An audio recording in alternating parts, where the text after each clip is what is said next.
La campagne pour l'élection de la Chambre de commerce bat son plein. Karine Sinaï Bossou, la candidate de la liste engagée et déterminée pour la CCIRJ, a tenu ce matin une conférence de presse à Cayenne. De la compagnie pour nos animaux domestiques, aujourd'hui nous partons à la découverte du métier d'Aurélie Folio, garde d'animaux à domicile. Reportage à suivre. 20 ans de carrière pour Mehdi Custos. Après Paris, le prince du Zouk enchaîne sa tournée anniversaire en Guyane.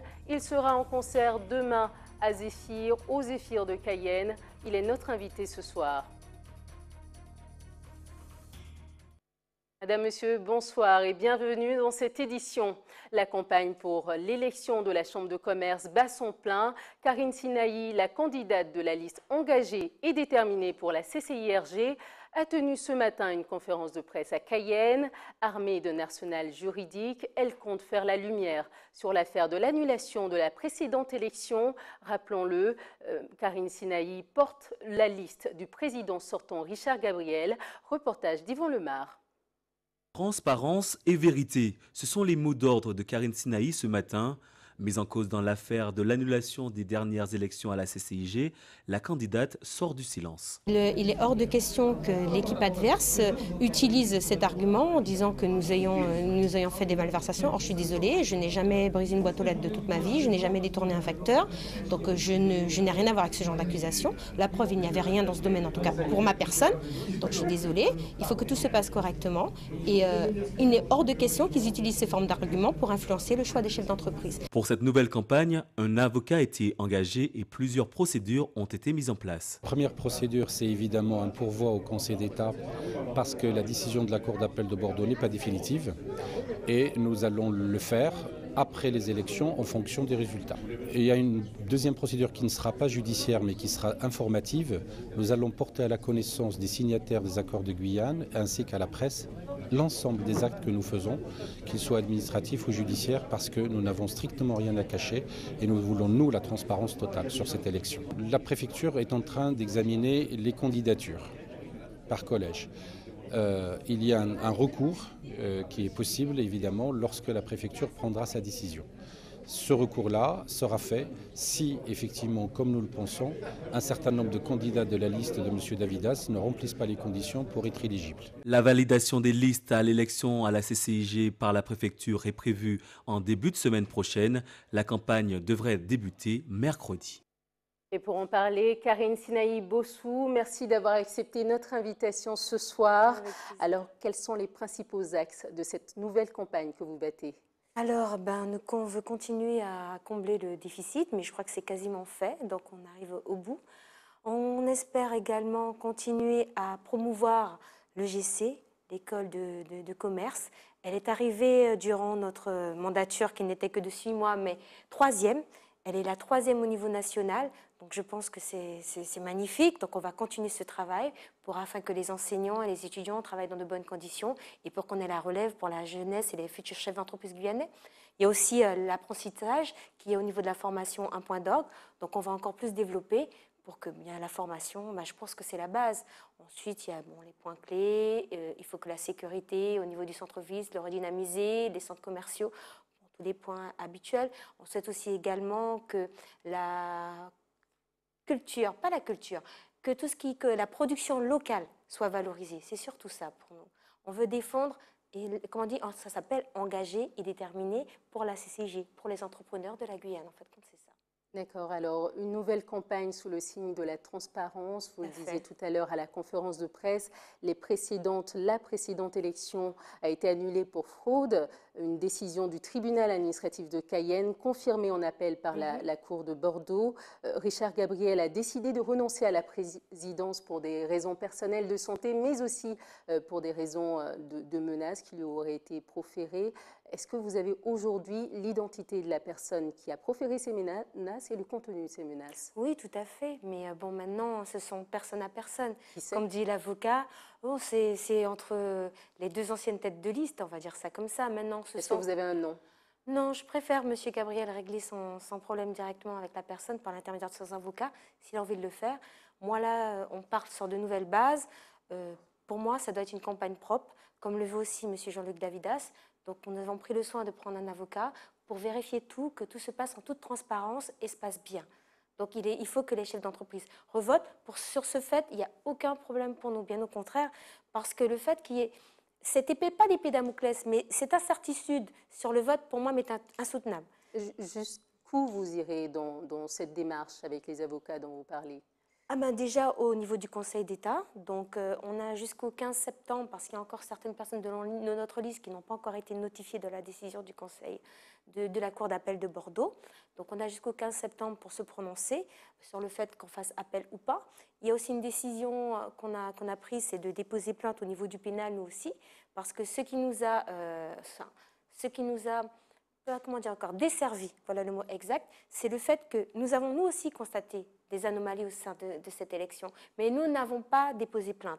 Le président, c'est quelqu'un qui veut toujours tempérer et qui s'est dit non, on laisse courir. Donc, si je comprends bien, aujourd'hui, ces anomalies ne sont pas de votre fait, du fait de cette liste. Le conseil d'administration, la Cour d'appel de Bordeaux a été claire. Elle ne dit pas que c'est la liste Eden qui a fait des infractions ou la liste CAP CCI 2016, que c'était le nom de l'époque. Elle dit qu'elle constate des infractions des deux côtés qui auraient pu invalider le vote dans le sens promouvoir un candidat par rapport à un autre. Voilà ce qu'elle dit. Elle ne dit pas que c'est plus nous que l'autre équipe. On reprochait également au président Richard Gabriel d'être trop conciliant. Est-ce que vous avez eu écho de cela? Oui, tout à fait. Il y a beaucoup de personnes dans la liste qui étaient tout à fait d'accord pour repartir, entre guillemets, au combat, donc en campagne, parce que c'est quand même éprouvant. Mais il fallait que pour eux qu'on ait la tête haute, parce qu'il était inadmissible, et pour moi, principalement, il est inadmissible que les gens puissent imaginer que j'ai pu frauder. Ce n'est pas du tout dans mon caractère, ce n'est pas dans mon tempérament, et je n'en vois pas la nécessité. Au contraire, je milite justement pour que le vote se fasse aux urnes.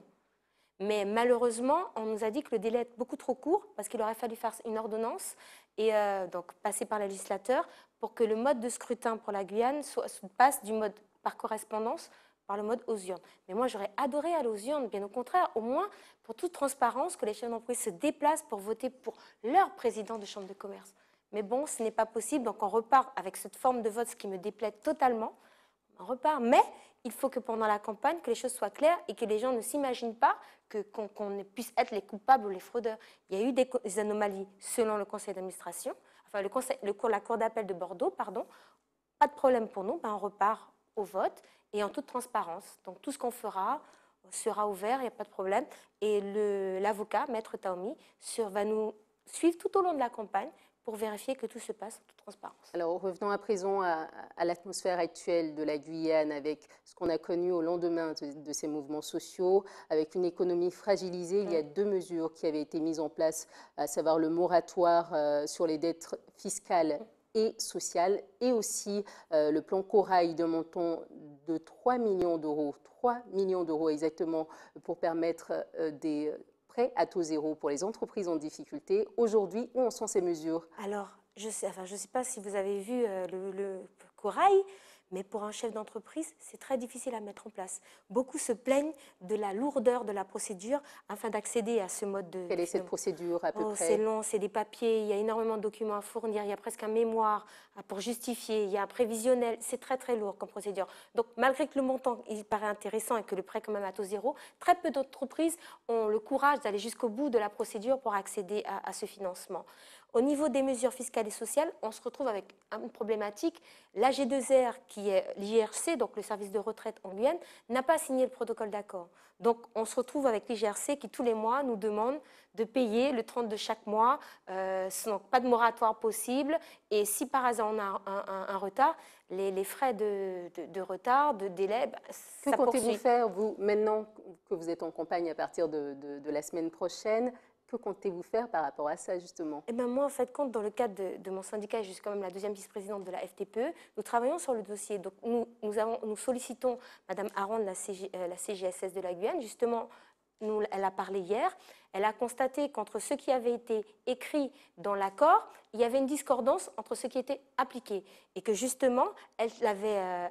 téléphoner Paris afin que cette discontente soit atténuée et que finalement on arrive à voir ce que nous avions réellement signé. Parce que jusqu'à présent, certains n'arrivent toujours pas à avoir le sésame, c'est-à-dire l'attestation pour aller au marché public, parce qu'ils n'arrivent pas à mettre en place correctement leur moratoire. Donc, je continue mon travail sur le terrain parce que je suis engagée au niveau du syndicalisme du patronal, donc on continue. Mais c'est sûr que quand on a un outil comme la Chambre, on peut aller encore plus vite et plus loin, puisque la Chambre de commerce permet de faire un énorme lobbying et puis de ne pas toucher qu'une partie des chefs d'entreprise. Quand on est à la Chambre de commerce, on travaille pour l'ensemble des entrepreneurs guyanais. Et c'est ce que je souhaite faire. Je ne vais pas pour moi, Karine Sinaï, personnellement, je vais pour l'ensemble. Et justement pour faire en sorte que la jeunesse guyanaise, que les jeunes aient une bonne formation pour pouvoir développer encore plus ce magnifique pays qu'est la Guyane. Alors, on vient de l'apprendre, d'après nos sources, la liste de votre concurrent, Davidas, aurait été invalidée par la préfecture. Qu'est-ce que vous avez comme réaction par rapport à ça?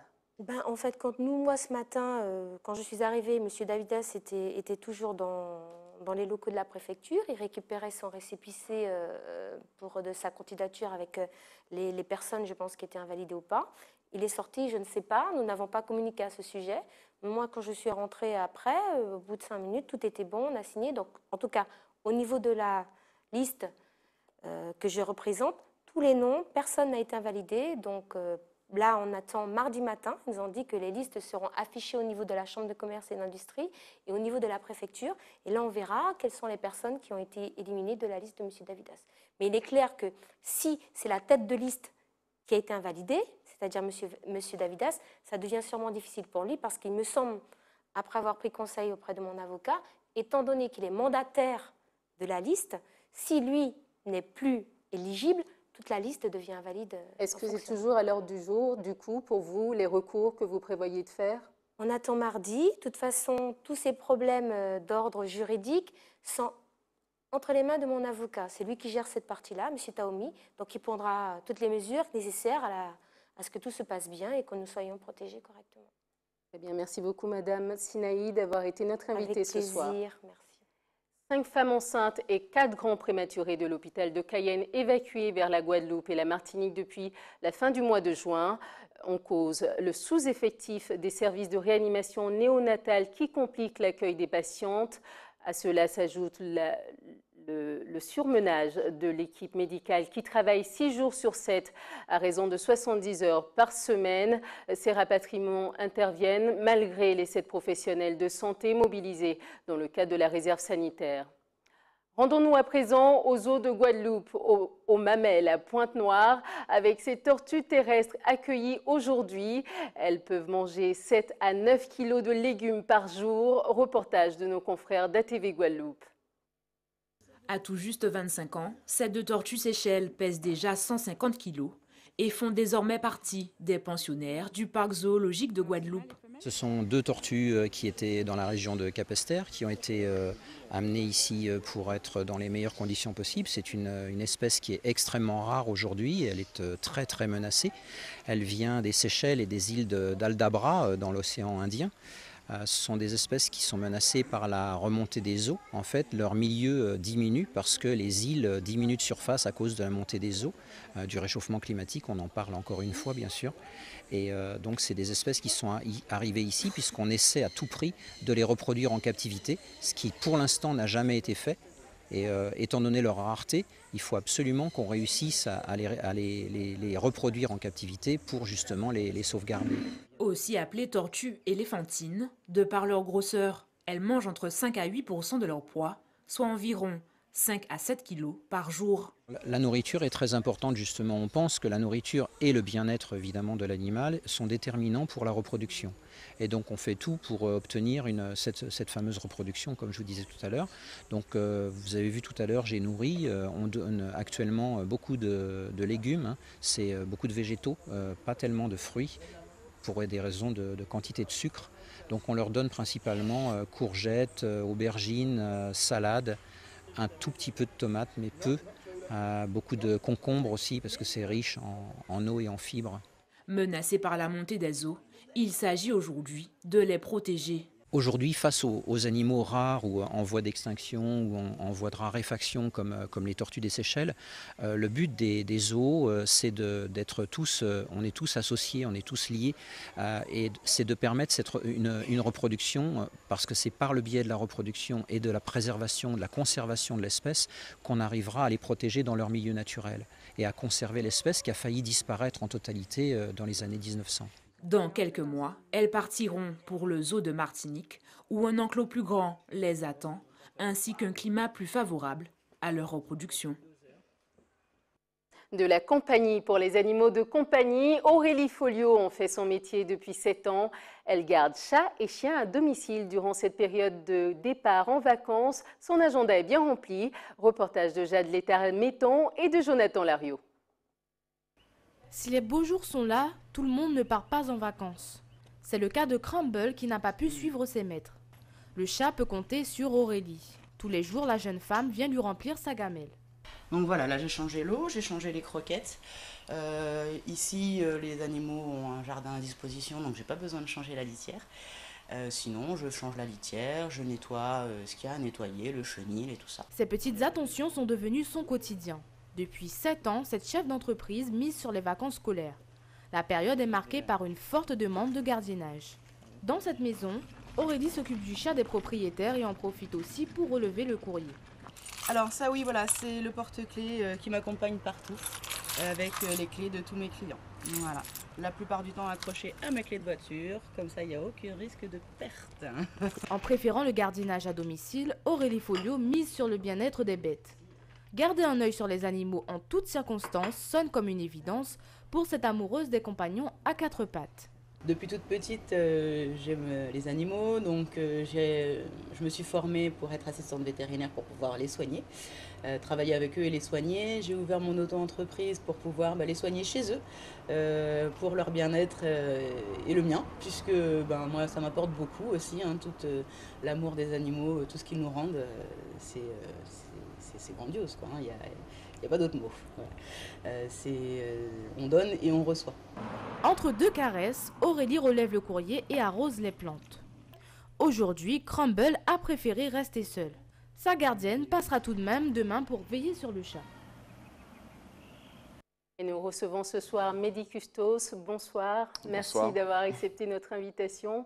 20 ans de carrière, ça se fête. Qu'est-ce que vous ressentez après ces 2 décennies de carrière? Énormément de choses, énormément de plaisir et de satisfaction d'avoir eu un public qui m'a suivi pendant 2 décennies. C'est vraiment un plaisir. Alors vos débuts, c'était avec le groupe Kouébi, aux côtés de Jimmy Devarieux. Vous avez aussi évolué dans des registres plus traditionnels, Goka, plutôt Zouk, R&B. Vous avez fait parler de vous avec le duo aux côtés de Gladys Cabarrus d'Alliance Star, puis en solo. On vous surnomme le prince guadeloupéen du Zouk. Qu'est-ce que ça fait pour vous d'avoir accumulé autant d'expérience au fil du temps? Et qu'est-ce que vous avez comme regard, surtout sur le Zouk actuellement dans le monde musical? Et en fait, toutes ces étapes, on va dire la formation a cappella avec le groupe Kouébi et puis les albums concept, les albums solo, toute cette expérience dans les MJC en contact des acteurs de la musique traditionnelle de chez moi, tout ça m'a constitué un vrai bagage qui me permet aujourd'hui d'avoir une démarche singulière mais qui prend en compte aussi mes racines tout en m'inscrivant dans une modernité qui est forcément à nos portes et qui m'inspire également. Donc le regard que je porte aujourd'hui sur la musique, c'est qu'elle est toujours en évolution, qu'elle est de plus en plus effectivement en vogue, vu, on va dire, l'afro, la tendance afro, la tendance un peu caribéenne aussi, de la pop américaine, de la pop anglo-saxonne. On voit en fait qu'on est dans un bassin musical qui est fortement influencé par nos musiques. Et c'est une satisfaction de voir que j'ai pu rester dans ce sillon et continuer à mettre ma touche et de voir qu'on est un petit peu copié, un petit peu, nous aussi, des inspirateurs pour le monde. C'est une vraie victoire. Alors, vous êtes auteur, compositeur et également interprète. Vous avez composé pour l'artiste guyanaise Joyce. Comment est née cette collaboration ? Eh bien, en fait, elle est née de manière très amicale, dans le sens où les premières fois où j'ai eu à venir chanter mon succès à jamais, c'est avec elle, en fait, que j'ai eu l'occasion de l'interpréter. Et je suis vraiment tombé sous le charme de sa voix, puissante et en même temps caressante. Et lorsqu'il a été question de façonner le 2e projet Alliance Star, je me suis dit, tiens, pourquoi ne pas lui proposer? Et ça a donné naissance à une chanson qui s'appelle Va-t'en, qui est une magnifique chanson également, et puis surtout à ce duo Cette Nuit, qui a été vraiment un succès mondiale. Et on n'imagine pas en fait la portée de cette chanson, surtout dans la communauté lusophone, en plus de la communauté caribéenne. Cette chanson est devenue une forme d'hymne aussi pour tous les amoureux de la communauté lusophone. C'est sans doute un autre succès qui se prépare. Don't Let Me Go, c'est le premier morceau de votre prochain album. Un extrait.